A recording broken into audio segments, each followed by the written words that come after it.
Hello guys, in this video I am going to show you how to turn on the do not sell my personal information function on the Crunchyroll application.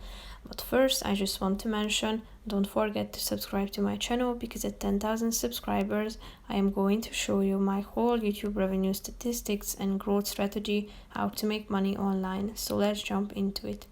First of all, open the application on your phone. Tap on the account icon down below, which is the last option, and after that scroll down to the privacy section and click on do not sell my personal information. As you can see, this option stops the sharing of personal information with third parties for only this app on this device.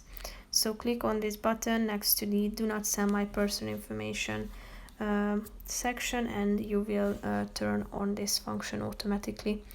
So that's pretty much it for this video, guys. I hope you found it helpful. If you did, consider subscribing and see you in the next video. Bye bye.